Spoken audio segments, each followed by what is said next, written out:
Hello, YouTube. It's your boy Nathan coming to you to do another recap video. Today we are talking 90 Day The Last Resort Season 3, Episode 1. Episode 2. Season 3, Episode 2, Last Crown Standing. So we're just going to get into it. Okay, so this episode wasn't as dramatic as the season premiere last week. So we kicked off where we left off last week with them all still in group therapy.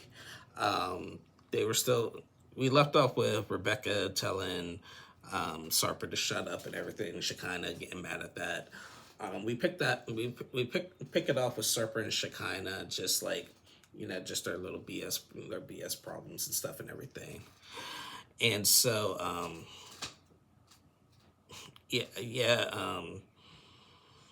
Rebecca likes to throw her 2 cents in, and like I think Sarper was coming at was taking Ziet's side, and Ziet was taking Sarper's side about like basically controlledness and everything.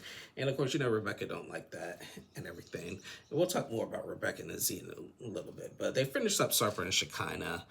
Then they went over to Jenny and Submit. Now, again, Jenny and Submit, it's really sad with Jenny and Submit, what they're going through right now. As we all know, Jenny's been diagnosed with ALS. She's been, she can barely talk, like she's talking really slowly right now. It's just sad to see her start to decline and stuff. But they talked about their problems. Jenny said that, obviously the Submit, the parents, living with the parents and him drinking and stuff and everything. But she revealed something pretty that I didn't know about. Submit had gotten a $50,000 investment on something, and he did not tell Jenny about it because Submit said that a friend of him's like offered him some kind of investment that was worth $50,000 or whatever, and he wanted to tell Jenny about it. But he said that like if he would have waited, he would have missed out on the opportunity, basically. And so he didn't want to wait for her approval, and he went on and did it. Now he said he didn't lose any money, but I really don't think he even gained any money, in my opinion. So it's just one of those things that just like keep him from your spouse, basically. So Submit said that Jenny's been really controlling to him, like sometimes she treats him like he's her son instead of a husband and stuff and everything. And he alluded to the fact that there was one time they were out at a mall, and I guess they got into a little argument, and she tried to punch him and stuff, and everybody's just like, wait, what? What? Jenny tried to punch him in the ball. Now Jenny denied that accusation. She said, I wasn't really gonna punch you. I just put my fist like this. I wasn't really gonna punch you or whatever. But I wouldn't run it past Jenny, because she's gotten like a little rough with. We've seen her get a little rough with Submit a few times. I remember 2 times actually. I remember on season 3 of The Other Way, they they were arguing about getting married, and she like flipped out through a chair. She's like, "You're not gonna tell me you're gonna marry me and not marry me," something like that. I remember that, her lashing out on him on that and stuff and everything. And then on season 7 of Happily Ever After, I remember after he told the parents and the family that he was married to her, and like remember how they reacted, and she went off on him and said, "I didn't want you to tell him this way." And then she was like,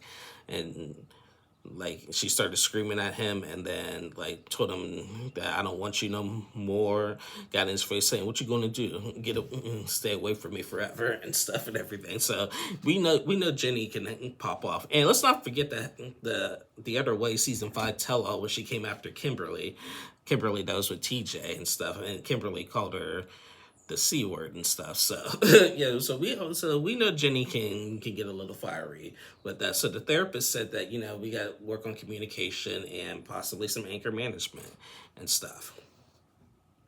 So then they went over to Kara and Guillermo, and they asked like, what's going on with the problem there. As we all know, Kara and Guillermo, they've been separated for like a year and a half now, and they Kara's a wild wild party child and stuff and everything, and she just likes to likes the attention of so many different guys and stuff and everything. It was revealed that throughout their separation, both Kara and Guillermo have started becoming intimate with other people, basically, and stuff and everything, because they just now Kara is upset because Guillermo is like villainizing her and everything, and Kara's just like, he don't take out the trash, he don't do this, like he's lazy, this and that and everything. But I don't know. As I watched, back when they were on Happily Ever After, as I watched like their story and like their separation and stuff and everything, I realized that I've always said that I feel like Kara's the problem. I'm not saying Guillermo is perfect, but Kara is more the problem in my opinion. So they revealed that the therapist asked them, "Do you guys still love each other?" And they said they still love each other, but then she asked them like, "Are you guys all in love with each other?" Basically, and both of them said like they don't know. It's hard, and that's sad to hear. It's really sad to hear. So after Karen and Guillermo, they went back over to Rebecca and Ziad. So, as I said last week, Rebecca is just paranoid all the time. I don't even know why they're there. Well, actually, no, now I see why she's there. They're there. The problem is Rebecca. Zia cannot do nothing. Now, Zia did do something kind of weird that I don't approve and stuff, but everything else is all Rebecca, I feel like. So, Rebecca she has not said anything nice about Ziad. Like she's been there. She like comes in like with a really aggressive attitude and stuff and everything, and just like really just talks down on her husband and stuff. Like I understand she's upset, but she's not. Ever since she's got there, she's never said anything positive about her husband, and vice versa. So apparently Zia likes to, whenever they get into a big fight, Zia likes to really go away, like go somewhere and just to cool off. Well, one time they got into a big fight, and Rebecca said this on Between the Sheets. They got into a fight over, they were packing up to go to Florida somewhere, and then some kind of box came in that Zia threw away, and she said that she wasn't ready to throw away, and then he still threw it away anyway, whatever. It was dumb, and it started a whole big commotion or whatever. Ziad apparently drove off and drove 400 miles and ended up in Virginia. Now, who drives literally do you know how long 400 miles is? Let's ask ChatGPT like that, because 400 miles, that's like halfway across country. If you're ending up in Virginia, let's see, how long is 400 miles?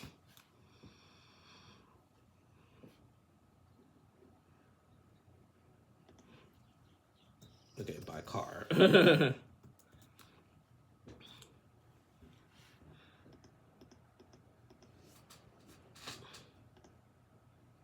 Oh, come on, my thing's about, okay. That's 6-7 hours. 6-7. I don't get the 6-7 thing, but whatever. It's 6 to 7 hours.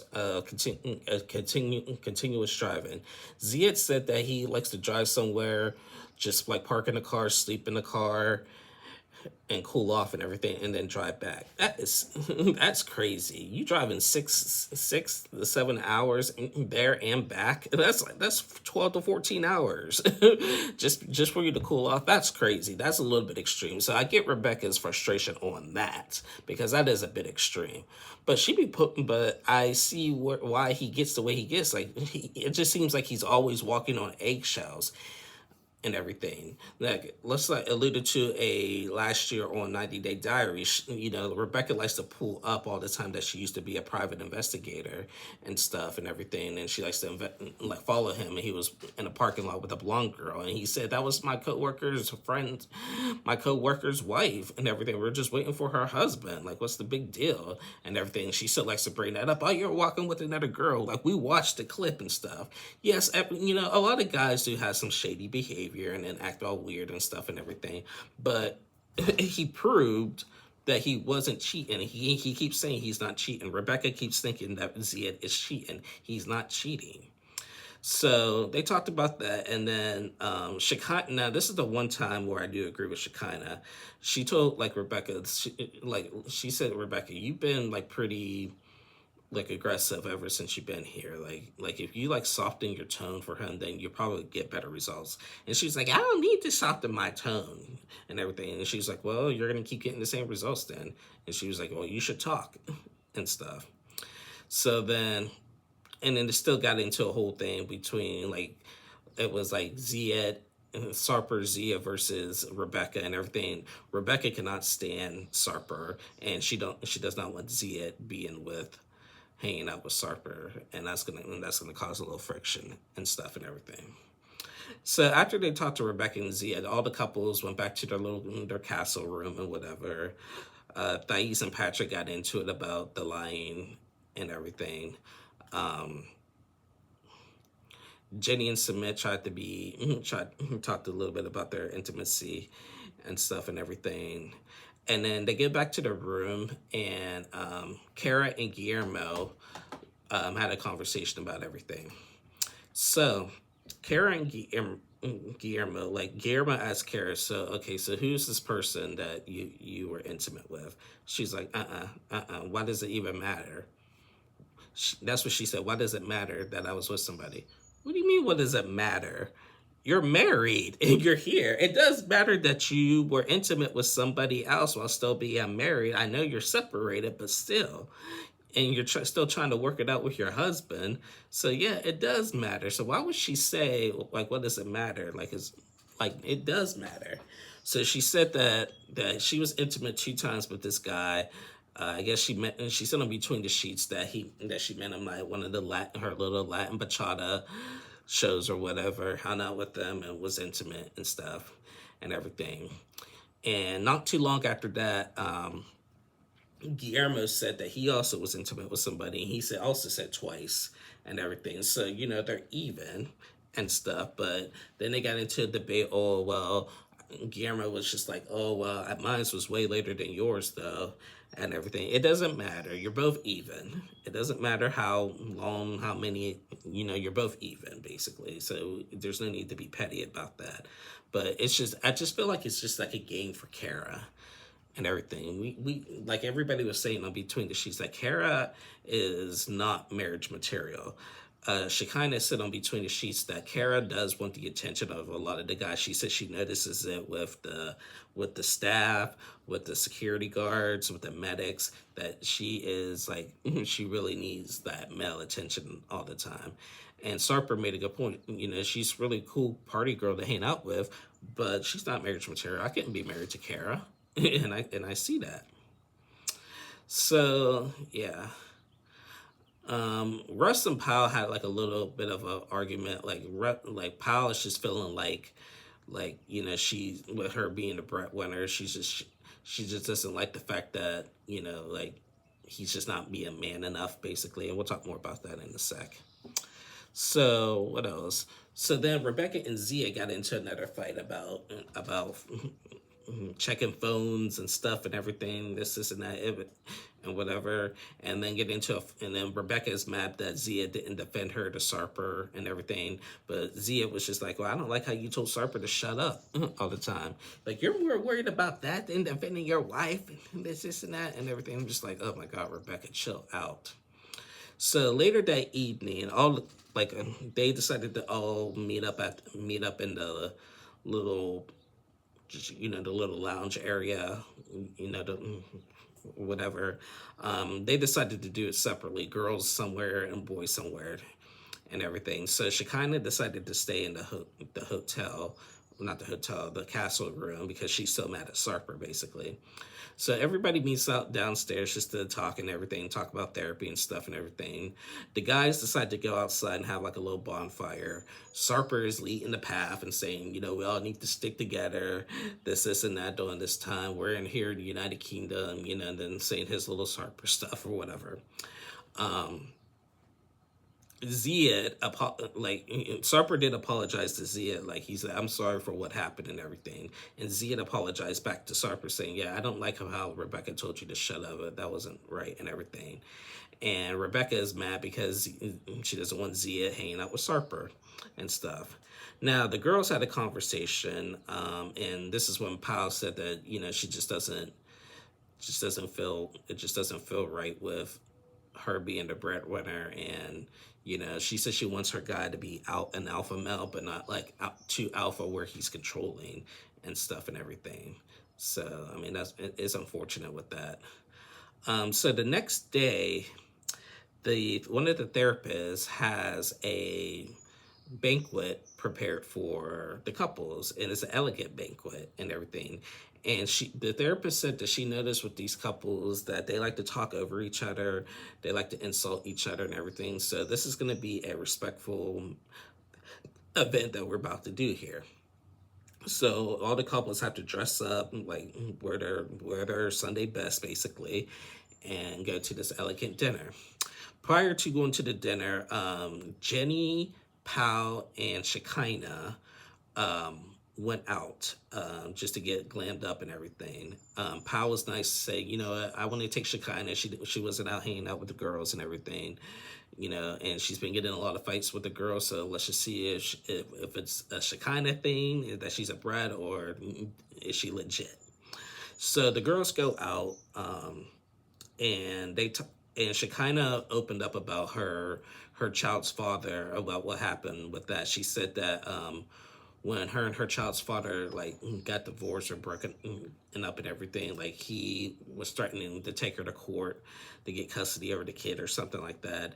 And then the day of the court hearing or whatever, he told Shekinah that he was just joking, that he wasn't really going to take her to court or whatever. Shekinah said that she didn't know nothing about the legal system. She couldn't afford an attorney, this and that and everything. And yeah, and just all say that it was all a joke. I mean, that's not something you joke about, but whatever. Jenny revealed that when her kids were young, she took her ex-husband to court, and she got everything that she wanted in the court, like when her daughters were younger and stuff and everything. So Powell said, listen to Jenny and Shekinah's story, that it makes me question, made her question, like, if I'm really here for, that me and my husband can survive this and everything. But at the same time, both Jenny and Shekinah are with other people and still having problems. So there's still kind of hope with them and everything. So then after that, we seen Rebecca and Ziad have their first one-on-one session with one of the therapists and everything. And the therapist revealed that, there is clearly a language barrier and stuff. And the therapist said that Ziad always just feels like he always has to explain himself and everything, because it doesn't seem like he can get a word in and stuff and everything. The therapist told him that you have to try not to have everything lead to an argument basically and everything. You got to just stop, if you feel like you're about to if you're really about to get into an argument and stuff and everything. And Ziad needs to be heard more instead of just Rebecca just bashing him all the time. Ziad loved that therapy session because he was like, man, I like talking to you. He was like, because I think Ziad kind of felt like the therapist was on his side. I don't think he was on his side, but he was trying to understand. He noticed how Rebecca was acting and stuff. And he was like, Rebecca and Ziad are going to be a challenge for me and stuff, rightfully so. And stuff. So yeah, Rebecca just, I don't know. I thought Shekinah was going to be more the problem this season and stuff, but I feel like it's going to be Rebecca and stuff. So yeah. So anyway, now everybody's getting ready, and it's time to go to this glamorous, elegant banquet and everything. Everybody is dressed to impress. Like all the couples look really good. Everybody was dressed really nicely. They all met at the restaurant that the other therapist, I think her name is Persia, or whatever, who organized it. She was like, okay, she told everybody, listen, this is going to be a respectful dinner and stuff and everything. We're going to be talking about respect. We're going to be acting elegantly. We're going to be like, we're going to be basically be proper tonight. Prior to going into the dinner, she asked all the couples, like, do you think that your partner looks good? And everybody said yes. Now, Submit said something ignorant, slightly ignorant. Jenny didn't take any offense to it, but Submit said, like, oh, she always dresses like this in India and everything. But it's still good. She still looks good. You know, even for her age, she still looks good. I mean, I knew what he was trying to say, but it didn't come out right. But all the other couples just like, dang, Submit. Like, really? so, so after that, Sarper and Shekinah, they asked Sarper and Shekinah, like, do each other look good? And they said, yeah, they look great. But then Shekinah started crying. She was like, Sarper has not talked to me at all, like, since the other therapy. I don't even know why I'm doing what I'm doing here and stuff and everything. And then the therapist made them look in each other's eye to tell them that they love each other and everything. The dramatics. Then it got to Kara and Guillermo. Now, this is where things got really sad and really, really, really deep. You know, they looked at Kara and Guillermo. They said they look good and stuff and everything. The therapist asked Guillermo, when you look at Kara, do you feel that proud that she is the mother of your child? And Guillermo actually said,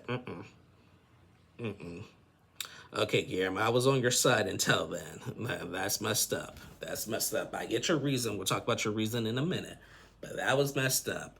So obviously now Kara's upset and everything. Everybody's just like, what the heck, Guillermo? Like, why would you say that and stuff and everything? So Kara's upset, but everybody decides to go into this dinner and everything. They go into this dinner. The therapist asks, like, does everybody know how to properly hold a wine glass? Rebecca said that she's took like elegant classes and stuff, so she knows what she's doing. So she hold up the wine glass. Now, I get what the therapist was trying to do. You know, I had my late stepfather. He was Australian, and also spent a lot of time in the UK a lot when he was alive and stuff. He was really big on table manners. He taught us how to properly use like a fork and knife and stuff, how the Australians and the Brits do it and stuff and everything. And he was really adamant about table manners and stuff. He would flip out if we weren't using our fork and knives the right way, to how he taught us. He would flip out. So and come to find out that is a culture thing, I realize, and stuff. So when the food came, the therapist was like, you know, I see people just eating with their hands. Like they were grabbing like big pieces of meat, eating with their hands and stuff and everything. And she was like, I see people eating with their hands. I see people chewing with their mouth open. Like Sarper and Thais were eating with their hands. Kara was chewing with her mouth open. They called out Submit for like not like aiming his fork towards Jenny. It's like she was like, Submit, watch where you're holding that fork and stuff and everything. So they decided. So they eat, and then they decided to pick up with the conversation. And it's back to Kara and Guillermo, and they asked like, Guillermo, why did you say like what you said and everything? So he started to raise his voice a little bit, and the therapist had to stop him and say, hey, look, remember what we're doing here. This is a respectful manner. We're not going to be raising our voice and everything and insulting.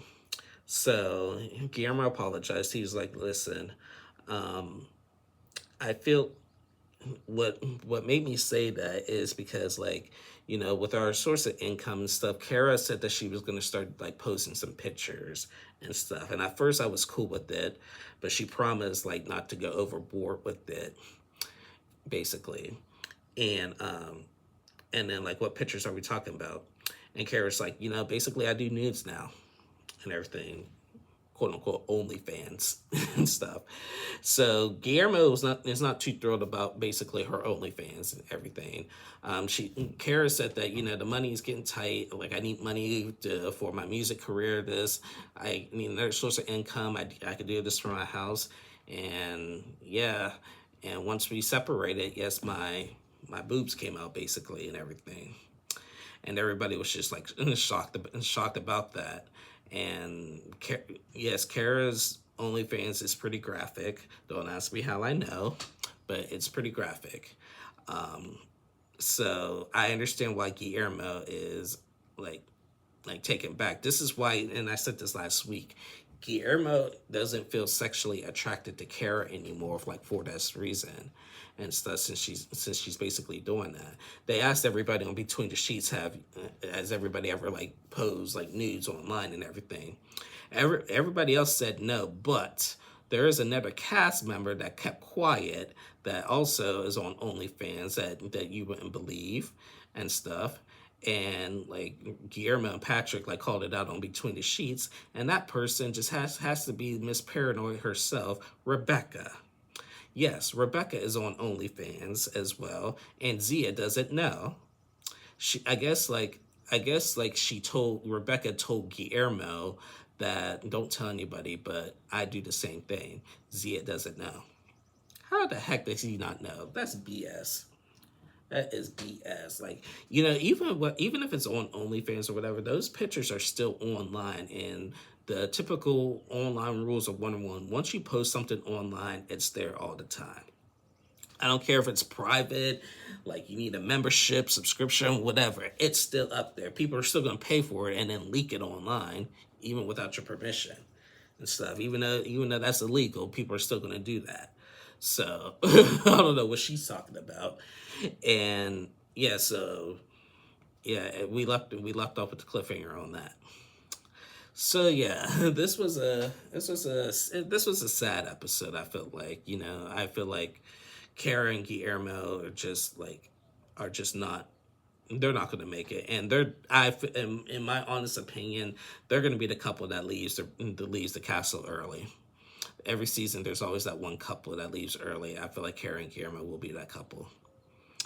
And they're gonna, I know, judging by the previews of next week, they're gonna be talking Guillermo's gonna be done with it and stuff and everything. I guess next week is gonna be more about the intimacy and stuff and everything and whatnot.